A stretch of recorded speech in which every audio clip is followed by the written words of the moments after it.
आज बाला साहब ठाकरे जिंदा होते तो सबसे पहले आज अयोध्या में पूरी शिवसेना दिखाई दे रही होती। लेकिन 22 तारीख को आपका इंतजार है, आप तीखे बयान तो दे रहे हैं लेकिन आप प्राण प्रतिष्ठा कार्यक्रम में नहीं आ रहे हैं, तो लोगों को थोड़ा दुख हो रहा है। क्यों नहीं आ रहे हैं संजय जी? आप क्या लगता है इतनी जल्दबाजी क्यों की होगी मोदी जी ने कि जल्दी से? देखिए, चुनाव है, धर्म जो होता है ये एक अफूह की गोली होती है, नशा होती है। वो नशे में लोगों को धुत कर दीजिए और चुनाव हो जाएगी। क्या संघ की विचारधारा में आप परिवर्तन देख रहे हैं उस समय के और अब? देखिए, संघ की विचारधारा जरूर थी। आज संघ भी जो है वो मोदी की एक्सटेंडेड पार्टी बन गई। आपका एक शिव सैनिक ऐसा था जिसने आपकी पार्टी तोड़ी, शिंदे साहब चले गए, तो वो तो आप ही के देखिए, साथ ही शिंदे थे। में इतनी हिम्मत नहीं है पार्टी तोड़ने की। संजय जी सब जेल में चले जाएंगे तो चुनाव की रणनीति कैसे बनेगी? चुनाव कैसे लड़ा जाएगा? महाराष्ट्र बहुत ही प्रोग्रेसिव स्टेट है। यहाँ डॉक्टर आम्बेडकर पैदा हुए, यहाँ शिवाजी महाराज पैदा हुए, यहाँ औरंगजेब नहीं पैदा होगा। औरंगजेब गुजरात में पैदा हुआ, तो वहां से वो पूरा डीएनए वहां है। आपको लगता है ईवीएम मैनेज है? सबको विश्वास है दाल में कुछ काला है, दया कुछ तो गड़बड़ है। नमस्कार, मैं हूं संजय शर्मा। आप देख रहे हैं 4PM न्यूज नेटवर्क। 2024 का चुनाव अब कुछ महीने बचे हैं। प्रधानमंत्री जी दक्षिण में मंदिर मंदिर घूम रहे हैं। उनको लग रहा है शायद दक्षिण में कहीं एंट्री मंदिर के बहाने हो जाए।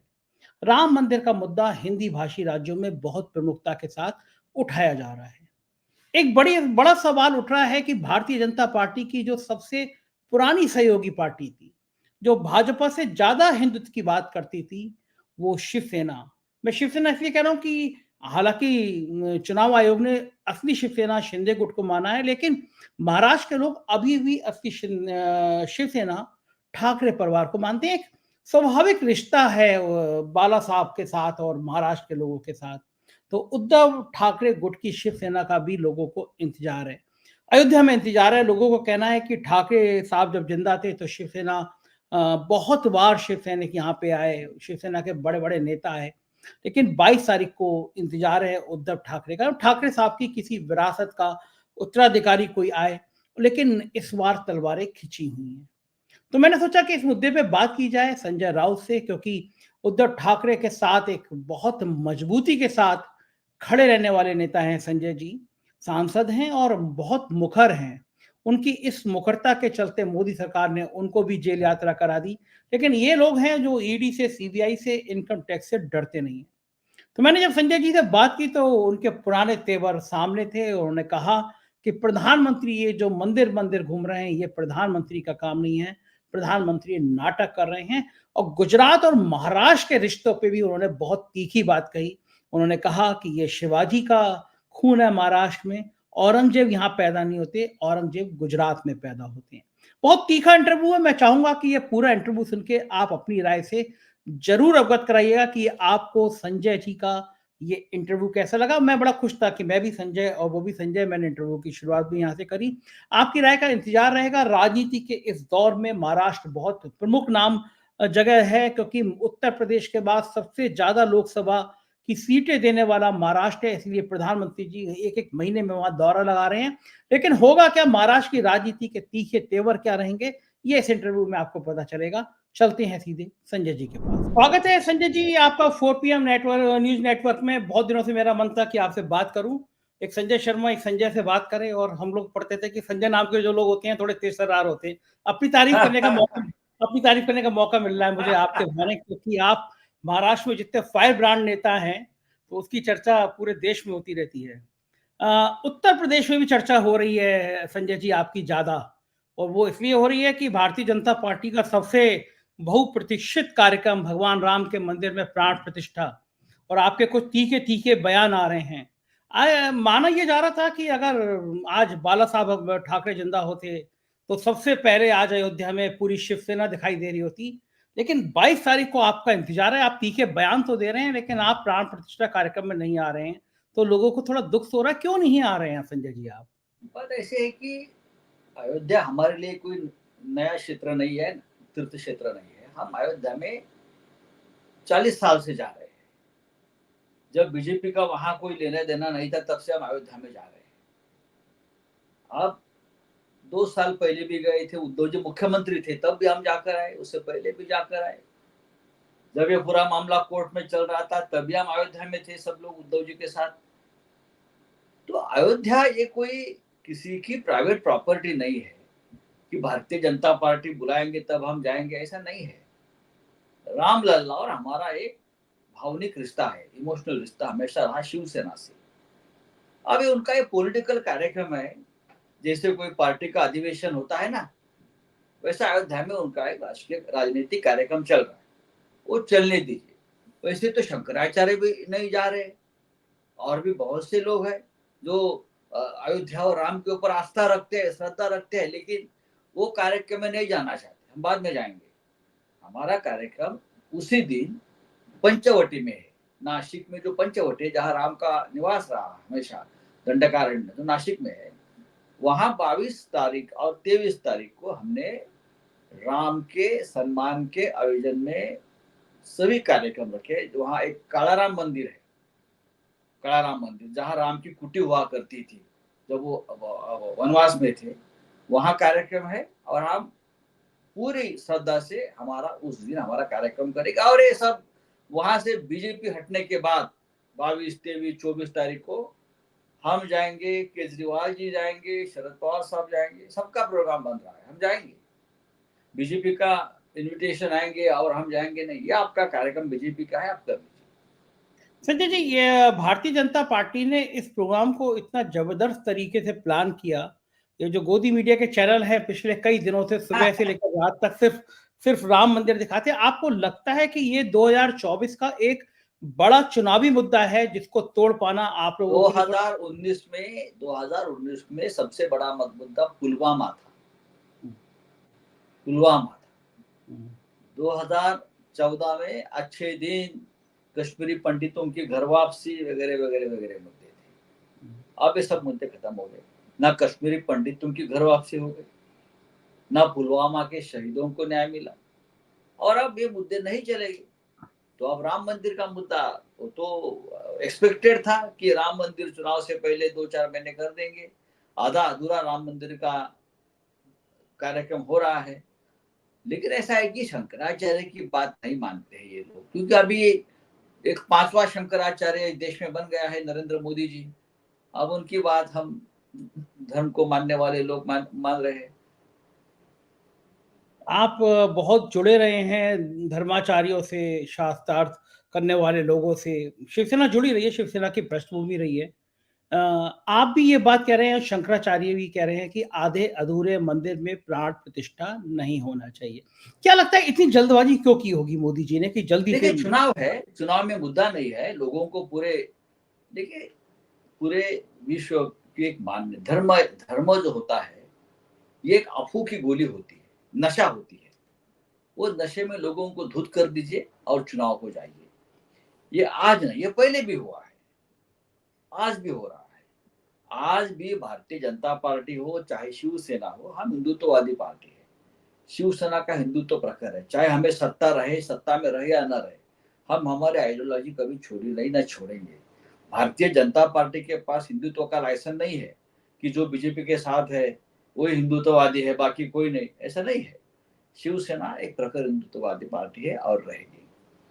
बात ऐसी है कि अयोध्या में जब ये आंदोलन शुरू हो गया था, तब उसमें कोई पार्टी शामिल नहीं थी, ना बीजेपी थी, ना शिवसेना था, ना और कोई। बस पूरे देश के राम के भक्त, पूरे देश हिंदू एक साथ आए थे, पार्टी बिल्टी संगठन सब छोड़कर। लेकिन आज जब मंदिर होने जा रहा है सर्वोच्च न्यायालय के आदेश से, तो आज सिर्फ एक पार्टी वहां है, बीजेपी, बाकी सबको लोग भूल चुके हैं। जैसा उनका एक पॉलिटिकल एजेंडा होता है चुनाव का, प्रचार के लिए अब यही मुद्दा है, यही मुद्दा रहेगा, ये उनका पूरा 10 साल का प्लान होता है, 5 साल का प्लान होता है लोगों का। 2024 का चुनाव राम मंदिर पर लड़ेंगे, 2019 का चुनाव ये मुद्दे पर लड़ेंगे, और 2014 का चुनाव ये मुद्दे पर लड़ेंगे। लोगों को बाकी सब जो प्रश्न है, बेरोजगारी है, महंगाई है, वहां चाइना घुस गया है, हमारे सीमा पर असंतोष है, हाँ, वहां लद्दाख में चाइना घुस गया है, वहां मणिपुर अशांत है, इस मुद्दे पर प्रधानमंत्री ने बात करनी चाहिए, नहीं कर रहे।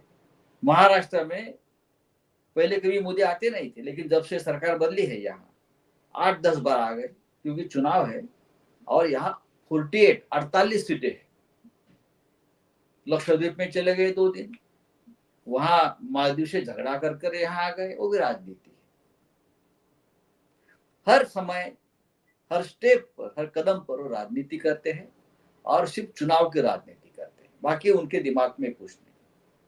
संजय जी, एक बहुत बड़ा संगठन जिसको राष्ट्रीय स्वयंसेवक संघ कहते हैं, विश्व हिंदू परिषद कहते हैं, वो पीछे खड़ा है। पूरे देश में हर घर में वो एक चावल और एक भगवान राम का फोटो, प्रसाद, किसी के घर में भी जब ये इस तरह की बातें पहुंचाई जाएगी भारतीय जनता पार्टी, तो आपके इंडिया गठबंधन के पास इसका रोकने का इलाज क्या है?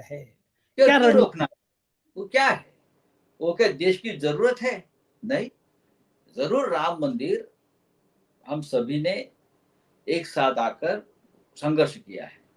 शिवसेना का योगदान आप डिनाई नहीं कर सकते उसमें, चाहे बीजेपी कुछ भी हो। हम लोग वहां थे, हमारे ऊपर चार्जशीट है, हाँ, या और रिकॉर्ड है, बाला साहब ठाकरे के ऊपर चार्जशीट है, हमारे सबके ऊपर चार्जशीट है। हमारे सांसद वहां जेल में थे सब, हमारे यहाँ से महाराष्ट्र से हजारों शिव सैनिक वहां गए थे।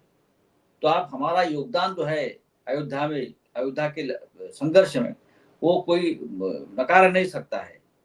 हाँ, ये कोई आपकी व्यक्तिगत मामला नहीं है। हम रहेंगे वहां, हम जाएंगे वहां, वो हमारी भी भूमि है। संजय जी, बात करते हैं इंडिया गठबंधन की। जब भारतीय और जनता पार्टी आपने जो बात की आरएसएस की, हम्म, हम्म, राष्ट्रीय स्वयंसेवक संघ पीछे खड़ा है। हम्म, देखिए, राष्ट्रीय स्वयंसेवक संघ को हमने भी देखा है। राष्ट्रीय में हमने कभी आरएसएस को विरोध नहीं किया, लेकिन आज का आरएसएस, मोदी के जमाने का आरएसएस और जो आरएसएस हमने देखा है उसमें फर्क है। हम बाला साहब देवरस थे, रज्जू भैया थे, हम जाकर उनके पैर छूते थे। अरे रज्जू भैया मुंबई में आ रहे हैं, अरे बाला साहब देवरस जी मुंबई में आ रहे हैं। हम बाला साहब ठाकरे जी के साथ वहां जाते थे, उनके साथ बैठते थे, उनके साथ चर्चा होती थी हमेशा।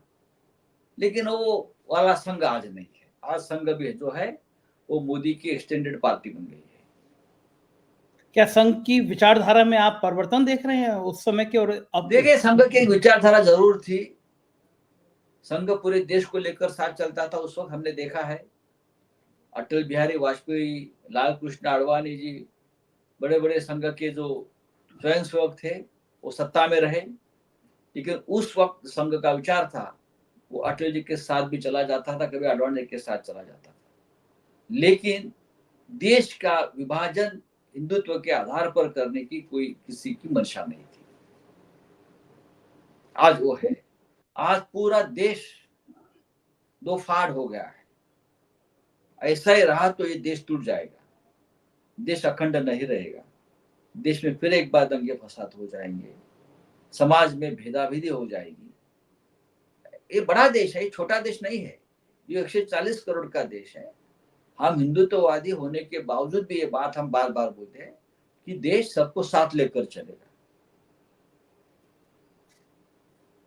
संजय जी, एक वैचारिक बहुत मजबूती थी किसी जमाने में संघ, भाजपा और ठाकरे साहब डेफिनेटली। शिवसेना के प्रति, और जो सम्मान था बाला साहब ठाकरे का, कि चाहे वाजपेयी जी हों या आडवाणी जी हों, संघ प्रमुखों हमेशा ठाकरे साहब से मिलते थे, आते थे, और सबसे पुराने दोस्त रहे हैं आप लोग।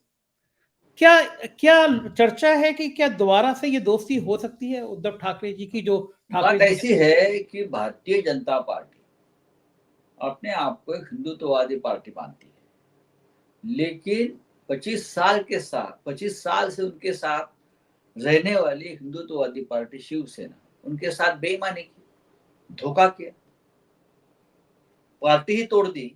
इसलिए तोड़ दी कि हमारे सामने कोई दूसरी हिंदुत्ववादी पार्टी खड़ी नहीं रहेगी, बस देश में सिर्फ हम ही रहेंगे। यह उनका अहंकार है। रहेंगे तो हम हिंदुत्ववादी, बाकी कोई नहीं रहेगा। ये अहंकार की वजह से शिवसेना को तोड़ दिया है, बाकी कुछ नहीं। लेकिन हम रहेंगे और हम उनके सामने चैलेंज खड़े करेंगे। संजय जी, इसलिए तो मोदी जी को महाराष्ट्र में एक महीने में 2-3 बार आना पड़ रहा है ना, हमारी पार्टी तोड़ने के बाद। वो तो इसलिए आना पड़ रहा है कि उत्तर प्रदेश के बाद सबसे ज्यादा लोकसभा बड़ा सीटें राज्य देने है, बड़ा वाला राज्य राज्य। महाराष्ट्र है। लेकिन या गलती तो आप लोगों की रही ना, आपका एक शिवसैनिक ऐसा था जिसने आपकी पार्टी तोड़ी, शिंदे साहब चले गए, तो वो तो आप ही की देखिए, था शिंदे में इतनी हिम्मत नहीं है पार्टी तोड़ने की, और शिंदे की इतनी औकात भी नहीं है कि पार्टी तोड़ो। हमें मालूम है, हम जानते हैं, हमारा साथी रहा है वो, किसी में उतनी हिम्मत नहीं है कि शिवसेना जैसे एक मजबूत पार्टी तोड़ो, इतनी बड़ी पार्टी तोड़कर बीजेपी के साथ सरकार बनाओ। ये तो दिल्ली का आदेश है, दिल्ली का डर है, ईडी का डर है, सीबीआई का डर है, पैसे की ताकत है, पावर है। अब देखिए, पूरे देश में यही हो रहा है ना। ये ईडी का डर है, ये जो आज का मुख्यमंत्री है वो ईडी का डर, सीबीआई का डर, वो डर की वजह से ये पार्टियां तोड़ रही है, पार्टियां टूट रही है।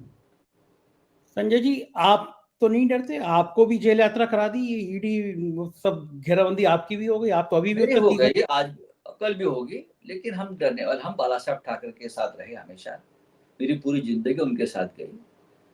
तो निर्भय होकर काम करो, ये जो उनका संदेश रहा है। जब आपने कुछ गलती नहीं की है तो देश के लिए, महाराष्ट्र के लिए, समाज के लिए, हिंदुत्व के लिए निर्भय बनकर काम करो। क्या करोगे? ज्यादा से ज्यादा आप जेल में डालोगे या गोली मार दोगे, और क्या कर सकते हो? यही आपके हाथ में है। हम तैयार है, मेरी पार्टी तैयार है। जो डरपोक थे वो भाग गए, वो शिवसैनिक कहलाने के लायक नहीं थे, ऐसा मैं मानता हूं।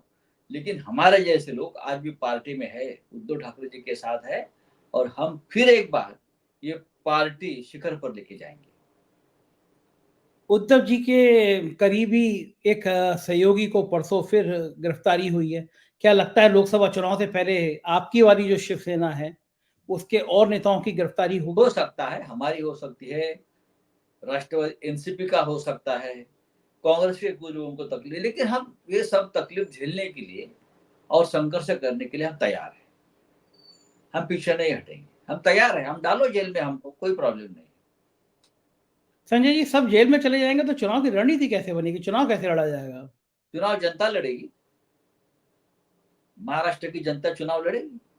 महाराष्ट्र बहुत ही प्रोग्रेसिव स्टेट है, यहाँ डॉक्टर आंबेडकर पैदा हुए, यहाँ शिवाजी महाराज पैदा हो गए, यहाँ शाहू फुले पैदा हो गए इस भूमि में।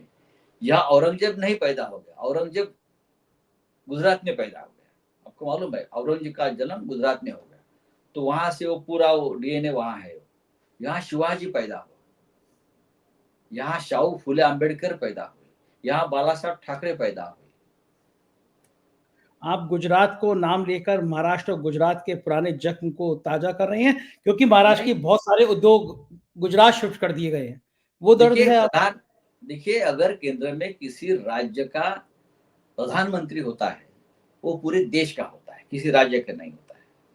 मोरारजी भाई देसाई गुजरात से प्रधानमंत्री रहे, हमारा उनका संघर्ष रहा, लेकिन मोरारजी भाई ने भी कभी इस प्रकार की राजनीति नहीं की, देश के प्रधानमंत्री थे वो। अगर कोई यूपी से प्रधानमंत्री बनता है तो पूरी देश का सोचना चाहिए, लेकिन ये संकुचित विचारधारा है, मैं सिर्फ मेरे राज्य को देखूंगा, ये प्रधानमंत्री का काम नहीं होता है। आप मुंबई का महत्व कम करने जा रहे हो। हाँ, आप देश में मुंबई जैसे और कुछ और बड़े शहरों को आप ताकत दीजिए कि मुंबई और बनाइए बाहर जाकर, लेकिन यहाँ से लूट कर यहाँ का रोजगार खत्म करना आप चाहते हो, मुंबई का और महाराष्ट्र का महत्व खत्म करना चाहते हो आप, उससे देश का नुकसान होगा। मुंबई पूरे देश का पेट पालती है, आप समझ लीजिए। मुंबई में आप आकर देखिए, पूरा भारत यहाँ बसा है, हम सबको संभालते हैं, लेकिन आप यहाँ से मुंबई की ताकत खत्म करना चाहते हो। एक उद्योगपति के हाथ में आप मुंबई देना चाहते हो, जिसका नाम है गौतम अडानी। आपके सहयोगी शरद पवार तो उनके बहुत अच्छे दोस्त हैं, शरद पवार दोस्त के रहने उनके। दो, दोस्त दोस्त दोस्ती में और एक महाराष्ट्र के इंटरेस्ट की नीति में फर्क होता है, और जब ऐसी बात आती है तो पवार साहब हमारे साथ हमेशा रहेंगे। आपको लगता है कि आप अडानी का विरोध करेंगे और शरद पवार देखो आपके साथ हैं? अडानी, देखिए गौतम अडानी को हमारा कोई व्यक्तिगत विरोध नहीं है, वो एक उद्योगपति है। उद्योगपति देश का विकास करता है, रोजगार देता है, ये सब अडानी जी करते होंगे लगता है मुझे। लेकिन अगर बात मुंबई का और महाराष्ट्र की आती है, इंटरेस्ट की आती है, तो हमको हमारे स्टेट के लिए संघर्ष करना पड़ता है। अच्छा, आपका कहना है कि महाराष्ट्र के जो बड़े बड़े उद्योग यहाँ से हटा के गुजरात भेजे गए, आप उसका विरोध कर रहे हैं? जी हाँ। डेफिनेटली। आप इस विरोध को कहां तक शिवसेना ले जाएगी कि महाराष्ट्र के दो वापस गुजरात से महाराष्ट्र में लाए जाएं? गुजरात में आप उद्योग व्यापार बढ़ाइए, ये एक उनका डीएनए है कि वो व्यापारी लोग हैं। लेकिन यहाँ से या और किसी राज्य से उद्योग आप सिर्फ घिसट कर लेके जाएंगे तो लोग विरोध तो करेंगे। अगर कलकत्ता में कोई कंपनी आ रही है फैक्ट्री, प्रधानमंत्री गुजरात के है तो उसको बुलाएंगे, भाई तो कलकत्ता में मत करिए, अहमदाबाद में डालिए या सूरत में डालिए। ये ठीक नहीं है, ये प्रधानमंत्री को शोभा नहीं देता। प्रधानमंत्री ने पूरे देश का विचार करना चाहिए, प्रधानमंत्री ने मणिपुर का विचार करना चाहिए, प्रधानमंत्री ने कश्मीरी पंडितों का विचार करना चाहिए, सबका विचार करना चाहिए। बिल्कुल ठीक कह रहे हैं संजय जी। एक इंडिया गठबंधन पे चलते हैं, मुख्य मुद्दा है जब भारतीय जनता पार्टी पूरी तैयारी कर रही है, लेकिन इंडिया गठबंधन में कांग्रेस ने अभी तक अपने सहयोगी दलों के साथ सीटों का बंटवारा तक फाइनल नहीं किया है। आप कितनी सीटों पर लड़ेंगे, शरद जी कितनी सीटों पर लड़ेंगे और कांग्रेस लड़ेगी? क्या ये ब्लूप्रिंट बन गया है, फाइनल आप हो गया है? देखिए संजय जी, ये जो बात सामने आ रही है कि इंडिया गठबंधन में बातचीत नहीं हो रही है, ये पूरी तरह से सच नहीं है। अगर हम महाराष्ट्र की बात करें तो महाराष्ट्र में कांग्रेस, एनसीपी और शिवसेना की सीट शेयरिंग की बातचीत लगभग पूरी हो चुकी है और हमारे में कोई मतभेद नहीं है। हमने तय किया है एक एक सीट के लिए हम लड़ेंगे और जीतेंगे। हमारे फॉर्मूला महाराष्ट्र में है, जो जीत सकता है उसको सीट मिलेगी, सिर्फ आंकड़ा बढ़ाने के लिए सीट नहीं किसी को मिलेगी और सबकी सहमति है। मेरी जानकारी है इंडिया गठबंधन में कांग्रेस और आपकी भी चर्चा हो गई है, चल रही है पूरी तरह से। आप और समाजवादी पार्टी की भी चर्चा अब फाइनल स्टेज में है। ये बातें बाहर नहीं आ रही है, लेकिन बातचीत और चर्चा ठीक तरह से चल रही है। महाराष्ट्र एक ऐसा राज्य है, यहाँ कोई समस्या नहीं है सीट शेयरिंग। महाराष्ट्र में आप ज्यादा सीटों पर लड़ेंगे या कांग्रेस ज्यादा सीटों पर लड़ेगी? देखिए, ये कौन ज्यादा लड़ेगा कौन कम लड़ेगा ये मुद्दा नहीं है। कौन किस सीट पर जीत सकता है मजबूती से, किसके पास अच्छे कैंडिडेट्स है, ये मुद्दा है।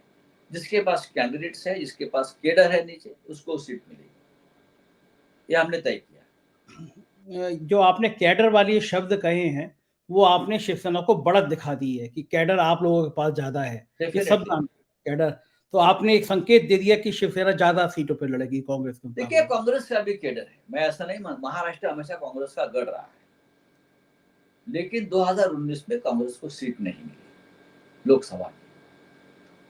शरद पवार साहब को सीट मिली थी 4 या 5 और शिवसेना उस समय बीजेपी के साथ थी, हमको 18 सीटें मिली थी। 18 हम 23 सीटें हमेशा लड़ते आए हैं जहां हमारे मजबूत पॉकेट्स हैं। तो चर्चा तो ये रही जब हम बैठे कि हम 23 सीट पर वापस लड़ेंगे और 23 की 23 सीटें जीतने की कोशिश करेंगे। अगर हम ज्यादा सीटें जीतते हैं या एनसीपी ज्यादा सीटें जीतती है तो फायदा तो केंद्र में कांग्रेस को ही होने वाला है ना। प्रधानमंत्री तो आपका ही बनेगा, हम थोड़ी बनने जा रहे हैं हमारी पार्टी या एनसीपी के या समाजवादी पार्टी से। तो आपके जो गठबंधन में जो सहयोगी है, जो स्टेट में है, जो रीजनल पार्टी है, आप उनको महत्व दीजिए, उनको लड़ने दो, जीतने दो और बाद में केंद्र में आपके साथ वो मजबूती से खड़े रहेंगे। वो इशारा है जो जो संकेत उत्तर प्रदेश से आ रहे हैं, जो संकेत बाकी जगह से आ रहे हैं, बंगाल से आ रहे हैं, वो इशारों में आपने बात कह दी कि रीजनल पार्टी को ज्यादा महत्व दो। लेकिन महाराष्ट्र की तरह उत्तर प्रदेश में भी कांग्रेस तय नहीं कर पा रही कि सपा के संग जाए, बसपा के संग जाए। मेरी जानकारी है कि सपा और कांग्रेस में ठीक तरह से सीट शेयरिंग हो जाएगा। संजय जी, लेकिन सवाल यह है कि 2-2.5-3 महीने बचे हैं। अभी अगर बातचीत ही चलती रहेगी, डिक्लेरेशन नहीं होगा, एक-एक सीट का संघर्ष नहीं होगा, तो सब कुछ होता है। 1978 में जनता पार्टी बनी थी तो 1 महीने में सब हो गया था। लास्ट आखिरी 1 महीने में पार्टी बन गई, सीट शेयरिंग हो गया। राज्य के लेवल पर सब हो रहा है, आपको ऊपर नहीं दिख रहा है। स्टेट लेवल पे सब चर्चा चल रही है। न्याय यात्रा शुरू हुई राहुल गांधी जी की। 3 दिन पहले मैंने अखिलेश यादव जी का इंटरव्यू किया। मैंने उनसे कहा कि इंडिया गठबंधन के सब साथी वहां होते तो बहुत अच्छा सीन होता। आपको आज इम्फाल में होना चाहिए, मुझसे बात करने की जगह। तो अखिलेश यादव ने कहा कि हमको बीजेपी राम मंदिर के उद्घाटन में नहीं बुलाती और कांग्रेस अपने कार्यक्रम में नहीं बुलाती, न्याय यात्रा में नहीं बुलाती। अच्छा नहीं होता कि आप होते, अखिलेश यादव होते, पवार साहब होते, उद्धव, सब लोग अगर शुरुआत करते न्याय यात्रा की, इंडिया गठबंधन न्याय, क्या। देखिए, भारत जोड़ो न्याय यात्रा राहुल गांधी की बहुत महत्वपूर्ण है। भारत जोड़ो यात्रा में हम शामिल हो गए थे, आपको पता है। शिवसेना महाराष्ट्र में भी शामिल हो गई थी और मैं खुद राहुल गांधी जी के साथ पठानकोट से जम्मू तक पदयात्रा में मैं खुद शामिल था, मेरे पार्टी के लोग शामिल थे। तो भारत जोड़ो यात्रा में सभी लोग शामिल थे। अब भारत जोड़ो न्याय यात्रा अब निकली है, मणिपुर से निकली है, नागालैंड गई है और भी 14 या 15 मार्च तक यात्रा चलेगी। जरूर शिवसेना उसमें शामिल होगी, किसी और स्टेट में होगी, उसके बाद महाराष्ट्र में आने वाले हैं, उनका आखिरी पड़ाव होगा मुंबई, तो मुंबई में तो हम शामिल होंगे, ऐसी कोई बात नहीं। क्या लग रहा है आपको कि शिंदे के संग जो विधायक गए थे, शिंदे साहब के साथ जो लोग गए थे, उनकी क्या स्थिति है? बिल्कुल ईमानदारी से आकलन करके मैं आपसे सुनना चाहूंगा। देखिए, अब तक का इतिहास ऐसा है, शिवसेना में पहली बार फुट नहीं हो गई है। जब बाला साहब ठाकरे जी थे तब भी नारायण राणे जैसे लोग छोड़कर चले गए थे, राज ठाकरे जैसे लोग भी छोड़कर चले गए थे, छगन भुजबल भी कभी पार्टी से विधायक लेकर छोड़कर चले गए थे। लेकिन जो शिवसेना छोड़कर चले गए वो वापस चुनाव में जीतकर नहीं आते। ये इस महाराष्ट्र का इतिहास है। चाहे आप कांग्रेस के साथ जाओ, उस वक्त कांग्रेस के साथ चले गए या बीजेपी के साथ चले जाइए, हमारा तो चैलेंज हमेशा रहा है चुनाव अभी लीजिए, ऐसा कोई चैलेंज नहीं करते। अभी चुनाव लीजिए और जनता के सामने जाइए, जनता बताएगी शिवसेना किसकी असली है। हमने ये तो 2 साल 3 साल से आप मुंबई महानगर पालिका का चुनाव लेने को डर रहे हो। चुनाव लीजिए ना मुंबई, ये तो सबसे बड़ा टेस्ट होगा मुंबई का। हम 2-3 साल से हम सुप्रीम कोर्ट तक चले गए हैं कि चुनाव लीजिए। अगर किसी पार्टी कोई पार्टी डरती है तो चुनाव का आह्वान चैलेंज नहीं करती कि चुनाव लीजिए, जनता फैसला करेगी। हमें विश्वास है जनता फैसला करेगी। चुनाव अभी लीजिए, हम अभी तैयार है। चाहे मुंबई महानगर पालिका लीजिए, चाहे विधानसभा बर्खास्त करिए, विधानसभा लीजिए और लोकसभा लीजिए, हम तैयार है। उससे बड़ा आत्मविश्वास विश्वास क्या हो सकता है। बिल्कुल ठीक है। बीएमसी में तो वो डर रहे हैं, ये बात तो मैं आपकी बात समर्थन मानता हूँ। एक चीज और मैं पूछना चाहूंगा कि भारतीय जनता पार्टी तैयारी कर रही है और इन दिनों लगातार प्रधानमंत्री दक्षिण पे फोकस कर रहे हैं। तमिलनाडु के मंदिर मंदिर जा रहे हैं वो। दक्षिण में बीजेपी की हालत खराब है, ये सब जानते हैं, लेकिन आप उनकी मेहनत की तो तारीफ करेंगे। जहां कुछ नहीं है वहां भी प्रधानमंत्री इतनी मेहनत कर रहे हैं। प्रधानमंत्री ने देश में रोजगार बढ़ाने की कोशिश करनी चाहिए। मंदिर जाना, दर दिन पूजा करना, भस्म लगाना, ये तो सन्यासी का काम है। आप राजनीति भी करते हो, आप सन्यासी का भी काम करते हो। हाँ? बेरोजगारी के ऊपर बोलिए, महंगाई के ऊपर काम करिए, देश की सीमा असुरक्षित है उसके ऊपर आप काम करिए, महिलाओं के ऊपर अत्याचार हुए उसके ऊपर आप काम करिए। प्रधानमंत्री को काम बहुत है। मंदिर में जाना प्रधानमंत्री का काम नहीं है। सुबह उठकर एक मंदिर में जाते हो, ये आपका काम है क्या? हाँ, कौन सी संजय जी मेहनत है ये मेहनत नहीं है, उसे हम मेहनत नहीं बोलते। पंडित नेहरू ने देश के लिए मेहनत किया, देश खड़ा किया, इतने संस्थाएं खड़ी की, उसे मेहनत है। राजीव गांधी ने पूरा डिजिटल रिवोल्यूशन किया, ये मेहनत है। इंदिरा गांधी ने देश बनाया, हाँ, अटल जी ने काम किया, वो मेहनत है। हम मोदी जी जो कर रहे वो मेहनत नहीं है, वो टाइम पास है, टाइम पास चल रहा है। आप उसको टाइम पास कह रहे हैं, लेकिन उससे पार्टी को बहुत ताकत मिल रही है उनको। उनके पार्टी को हिंदू ताकत नहीं मिल रहे, देश को गुमराह करके चुनाव जीत रहे हैं। अगर हिम्मत है आप में, आप मेहनत करना चाहते हो तो ईवीएम हटाओ और बैलेट पेपर पर आ जाए। हिम्मत है तो आप में पता चलेगा। जिस चुनाव यंत्रणा पर लोगों का विश्वास नहीं है, आप सबसे बड़ी डेमोक्रेसी है ना, आप पूरे विश्व को डेमोक्रेसी डेमोक्रेसी लोकतंत्र है, तो जाइए ना, लोगों की मांग है कि बैलेट पेपर पर चुनाव करिए।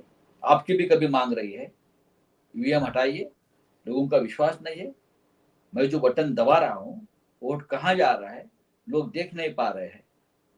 आप जिस तरह से जीत रहे हो, लोग आपके विजय के ऊपर विश्वास नहीं रख रहे हो, ये फ्रॉड है बोल रहे हैं, और प्रधानमंत्री मेहनत कर रहे हैं। ये क्या मेहनत होता है क्या?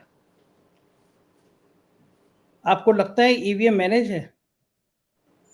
अभी तो लगने लगा है।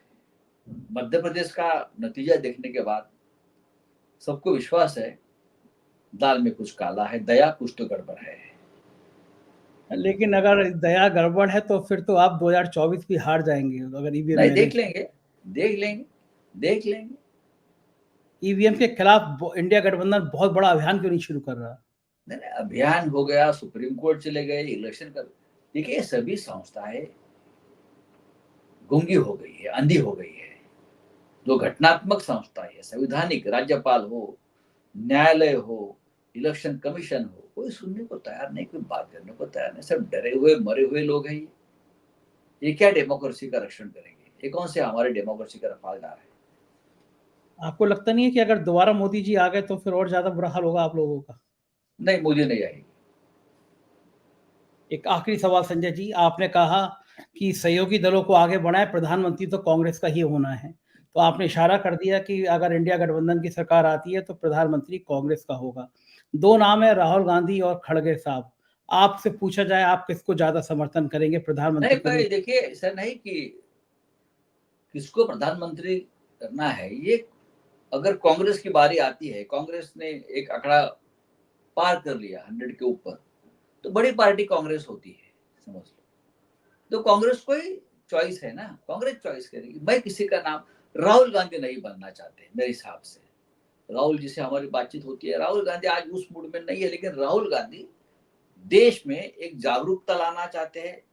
राहुल गांधी कांग्रेस को खड़ा करना चाहते हैं। राहुल गांधी कांग्रेस को पुराना वो ग्लैमर वैभव देना चाहते हैं, ये तो सच बात है। और जब समय आ जाएगा तो कोई तीसरा भी नाम आ सकता है, उसमें क्या? ये दो नाम पर क्यों चर्चा करें? ठीक है, मैं आपकी बात से समर्थन हूँ क्योंकि अचानक नाम आए हैं और देश में ऐसे अचानक प्रधानमंत्री बने हैं। बहुत बहुत शुक्रिया संजय जी, आपने इतना कीमती समय मुझे दिया, आभार आपका। सुना आपने एक तीखे सांसद की तीखी बातें। इनको कोई शैली का जवाब नहीं है संजय जी, जब बोलते हैं तो बिल्कुल समा बांध देते हैं, डरते नहीं है और फिर कहते हैं हम तैयार हैं, जो करना हो वो कर लो। मुझे लगता है राजनीति में इन तेवरों की बहुत जरूरत है। आप बिना डरे सच का सामना करें, सच की बात कहें, ये इस दौर में ज़रूरी है। मैं फिर कहूँगा कि आप अपने कमेंट से ज़रूर बताइएगा ये बातचीत आपको कैसे लगी। शुक्रिया, थैंक यू।